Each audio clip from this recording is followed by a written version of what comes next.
Indian football season 2025-26 আগামীকাল থেকে শুরু হয়ে যাচ্ছে। এআইএফএফ সুপার কাপের মাধ্যমে এইবারের অফিসিয়াল সিজন শুরু করতে চলেছে এবং টোটাল 16টা টিম নিয়ে সুপার কাপ হবে।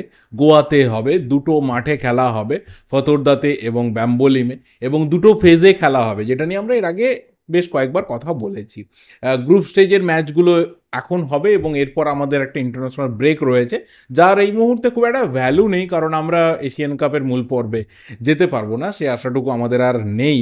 কিন্তু হ্যাঁ, ম্যাচ যেহেতু রয়েছে সেই ম্যাচ খেলতে হবে, অ্যাওয়ে ম্যাচ রয়েছে, এবং তারপর আবার ফিরে আসার পর আবারও কিন্তু সুপার কাপটা রিজিউম হবে এবং সেখানে দুটো সেমিফাইনাল ম্যাচ এবং ফাইনাল ম্যাচ হবে। তো কাল থেকে শুরু হচ্ছে, টানা 6 নভেম্বর অবধি চলবে, মানে বিভিন্ন গ্রুপ বিভিন্ন দিনকে কনক্লুড হয়ে যাচ্ছে। যেমন আমাদের যেটা মেন ফোকাস, যে গ্রুপ এ, সেটা কিন্তু 31 অক্টোবর কনক্লুড হয়ে যাচ্ছে। আসছি প্রত্যেকটা বিষয়ের প্রসঙ্গে। প্রথম কথা হচ্ছে, সুপার কাপ 16টা টিম নিয়ে হবে, 12টা আইএসএল টিম, 4টে আই লিগ টিম। আর এই 4টে আই লিগ টিমের মধ্যে কিন্তু অবশ্যই ইন্টারকাসি রয়েছে, যারা এই সিজনে ইন্ডিয়ান সুপার লিগ খেলবে, কিন্তু এখনও তাদের আই লিগের টিম হিসাবেই এন্ট্রি দেওয়া হয়েছে। তো 12টা আইএসএল টিম এবং 4টে আই লিগ টিম। 12টা আইএসএল টিম এই কারণ ওড়িশা এফসি তারা শুরুতেই নাম প্রত্যাহার করে নিয়েছিল, তারা খেলবে না জানিয়েছিল। তারা প্রিভিয়াস চ্যাম্পিয়ন 2023 সুপার কাপের, কিন্তু তারা খেলবে না, তারা টিম নামাবে না, তাদের একটা ইন্টারনাল প্রবলেম রয়েছে ওড়িশা, এবং তাদের বিভিন্ন রকম তোমার অ্যাডমিনিস্ট্রেশন নিয়ে, যাই হোক সেটা একটা অন্য পার্ট। এরপরের যে বিষয়টা সেটা হচ্ছে রিয়েল কাশ্মীর, তারাও কিন্তু পরে নাম প্রত্যাহার করে নেয় এবং তাদেরকে রিপ্লেস করেছে ডেম্পো এফসি।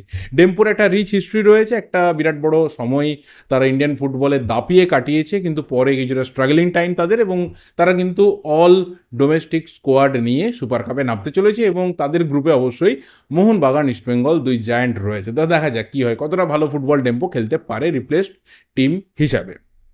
এরপরে যেটা বিষয়, যেটা সবার জানার ইচ্ছে, যেটা নিয়ে কয়েকদিন ধরে ভীষণভাবে আমাদের চাপা উত্তেজনা ছিল, যে কি হবে, খেলা কি আমরা দেখতে পাবো। হাফ ম্যাচ আমরা জানি দেখতে পাবো, হাফ ম্যাচ দেখার সম্ভাবনা ছিল না।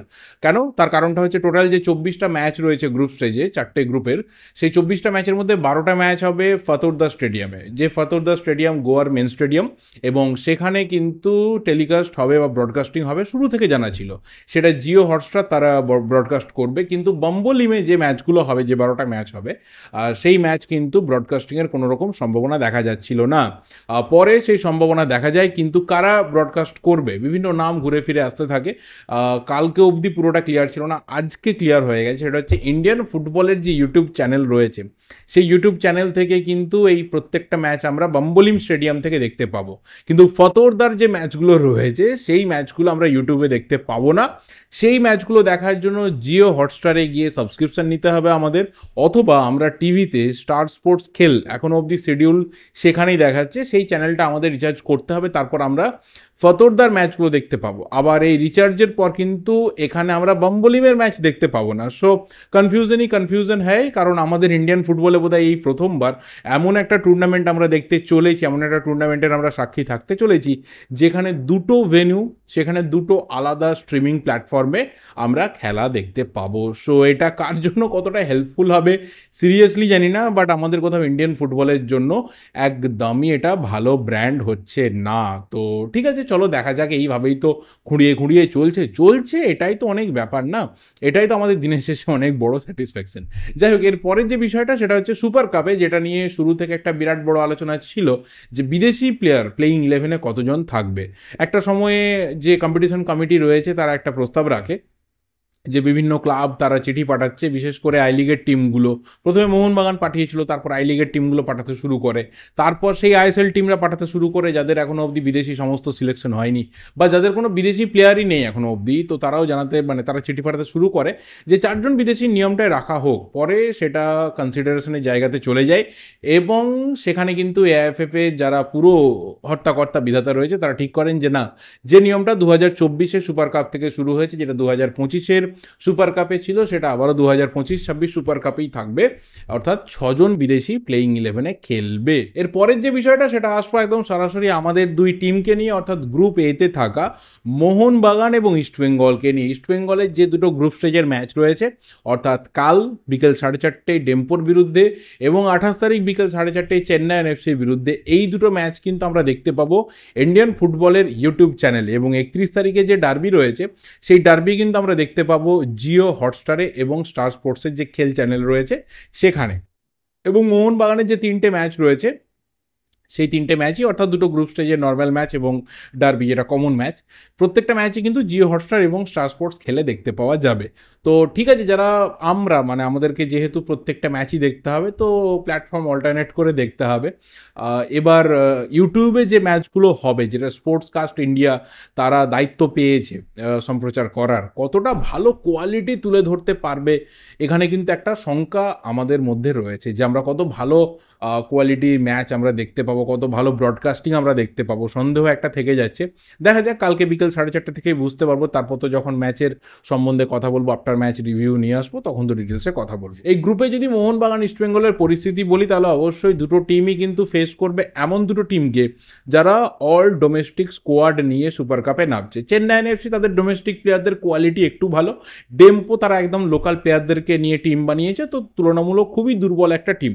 তো সম্ভাবনা রয়েছে যে দুটো টিম তারা কিন্তু ইস্টবেঙ্গল এবং মোহনবাগানের এগেনস্টে বিরাট কিছু ভালো করতে পারবে না, এবং সেখানে মোহনবাগান এবং ইস্টবেঙ্গলের একটা হাইয়েস্ট এবং 100% চান্স রয়েছে এই দুটো ম্যাচ থেকে 6 পয়েন্ট কালেক্ট করে ডার্বিতে মুখোমুখি হয়ে সেমিফাইনালের টিকিট কাটার। এবার ডার্বি যদি ড্র হয়, তাহলে আমরা জানি যে সেখানে হেড টু হেডের ব্যাপার থাকছে না, গোল ডিফারেন্সটাই মেন ফ্যাক্টর হয়ে যাবে। তো দুটো টিমেরই কিন্তু টার্গেট থাকবে, এবং অবশ্যই তোমরা যারা ফ্যান্স রয়েছে তাদের প্রেও থাকবে যে এই দুটো টিম আমার পছন্দের টিমগুলো যেন বেশি বেশি করে গোল করতে পারে এবং ম্যাক্সিমাম গোল ডিফারেন্স নিয়ে ডার্বিতে নামতে পারে, যাতে ডার্বি ড্র হলে, যেটা আমরা আইএফএ শিল্ডেও দেখলাম, এইভাবে যদি ডার্বি ড্র হয়ে যায় তাহলে কিন্তু গোল ডিফারেন্সটা ম্যাটার হয়ে দাঁড়াবে। এবং ডার্বি যে কোনো সময় আনপ্রেডিক্টেবল, যখন ম্যাচ আসবে তখন কথা বলা যাবে। দুটো টিমের যদি এই মুহূর্তে পরিস্থিতি বিচার করি, তাহলে মোহনবাগান অবশ্যই বেশ কিছু নেগেটিভিটির মধ্যে ছিল, বেশ কিছু প্রবলেমের মধ্যে দিয়ে যাচ্ছিল। সমর্থকদের যে একটা আলটিমেট সাপোর্ট মাঠের মধ্যে বা মাঠের বাইরে সব কিছুতেই, সেটা কিন্তু মোহনবাগান টিম পাচ্ছিল না। বাট তারপরেও মোহনবাগান আইএফএ শিল্ডকে ঘরে তুলেছে, এবং সেটা কোথাও প্লেয়ারদেরকে একটা এনকারেজমেন্ট দেবে, এবং এমন একটা জায়গাতে গিয়ে খেলছে সেখানে কিন্তু খুব বেশি বিতর্কের মধ্যে বা খুব বেশি প্রোটেস্টের মধ্যে মোহনবাগান টিমকে পড়তে হবে না। সেখানে খুব বেশি ফ্যান্স হয়তো যাবে না, যেটা কলকাতাতে হচ্ছিল, যে হাজার হাজার মানুষ গিয়ে চ্যান্ট করছিল এগেনস্টে, হাজার হাজার মানুষ কোথাও সেম সেম বলে চিৎকার করছিল, সেটা গোয়াতে হবে না। যদি গোয়াতে হয়ও তাহলে হয়তো গুটিখানেক থাকবে বা 100 থাকবে ম্যাক্সিমাম, আমি যদি ধরে নিই, তাহলে সেটা একটা প্লেয়ারদের জন্য ভালো, যে আমি অনেক কম প্রেশার নিয়ে ফুটবলটা খেলবো এবং আমি সদ্য একটা টুর্নামেন্টে চ্যাম্পিয়ন হয়েছি, সেটা আমার জন্য অনেক বেশি করে একটা এনকারেজমেন্টের ব্যাপার। ইস্টবেঙ্গলের দিকে যদি তাকায়, তাহলে ইস্টবেঙ্গলের কিন্তু অবশ্যই একটা বিরাট বড় এখানে সম্ভাবনা ছিল আইএফএ শিল্ড জেতার। একদিকে মোহনবাগান তাদের মানে একদম খুবই নেগেটিভ সিচুয়েশনে ছিল, ইস্টবেঙ্গল অনেক বেটার ছন্দে ফুটবল খেলছিল, প্লেয়াররা অনেক ফিট ছিল, অনেক বেশি কম্পোজড ছিল, এবং সবাই প্রায় ধরে নিয়েছিল যে এই ম্যাচটা বা এই আইএফএ শিল্ড হয়তো ইস্টবেঙ্গলই জিততে চলেছে। তো সেই জায়গা থেকে ইস্টবেঙ্গল প্রথমত হেরেছে, তো প্লেয়ারদের মনোবলে তো একটা ধাক্কা লাগবে, 1 নম্বর।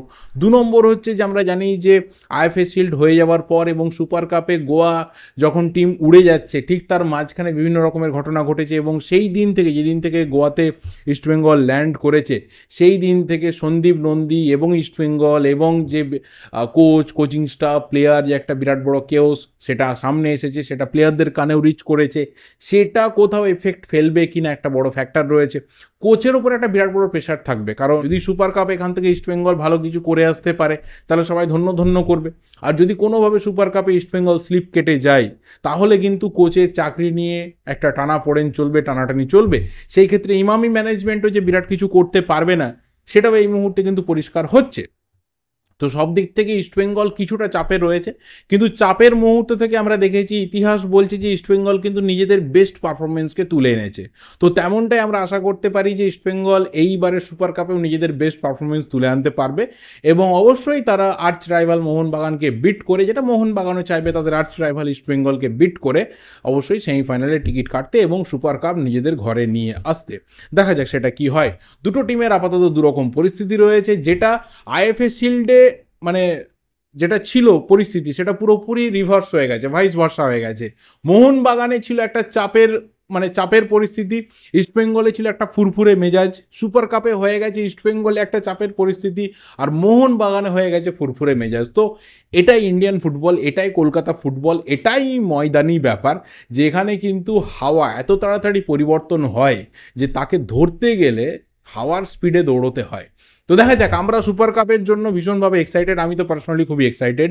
দিনে 2টো করে ভিডিও আসবে, 2টো করে ম্যাচ নিয়ে, মানে বিশেষ করে যেদিনকে আমাদের মোহনবাগান এবং ইস্টবেঙ্গল খেলবে সেই দিনকে তো অবশ্যই।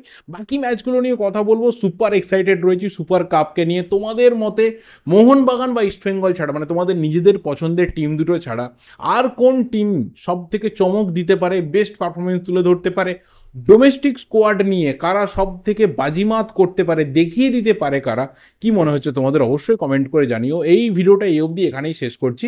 ভিডিওটা ভালো লাগলে লাইক করো, শেয়ার করো। দেখা হবে পরের ভিডিওতে। So thank you, good bye and good night.